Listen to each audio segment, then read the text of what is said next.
76వ గణతంత్ర దినోత్సవాన్ని ఘనంగా జరుపుకున్న దక్షిణ మధ్య రైల్వే ఈ సందర్భంగా దక్షిణ మధ్య railway general manager Arun Kumar Jain త్రివర్ణ పతాకాన్ని ఆవిష్కరించారు. దక్షిణ మధ్య రైల్వే 76వ గణతంత్ర దినోత్సవాన్ని ఈ రోజు అనగా దక్షిణ మధ్య రైల్వే 76వ గణతంత్ర దినోత్సవాన్ని జనవరి 26, 2025 సికింద్రాబాద్లోని రైల్వే స్పోర్ట్స్ కాంప్లెక్స్ ప్రాంగణంలో జరుపుకుంది. ఈ సందర్భంగా ముఖ్య అతిథిగా విచ్చేసిన దక్షిణ మధ్య railway general manager Arun Kumar Jain జాతీయ జెండాను ఆవిష్కరించి రైల్వే ప్రొటెక్షన్ ఫోర్స్ కు చెందిన వివిధ బృందాలు సమర్పించిన గౌరవ వందనాన్ని స్వీకరించారు.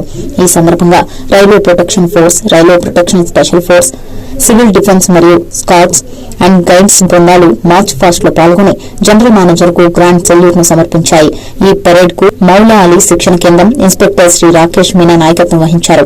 అరుణ్ కుమార్ జైన్ సందేశాన్ని అందజేస్తూ 76వ గణతంత్ర దినోత్సవం సందర్భంగా రైల్వే సోదరులకు మరియు వారి కుటుంబ సభ్యులకు శుభాకాంక్షలు తెలిపారు.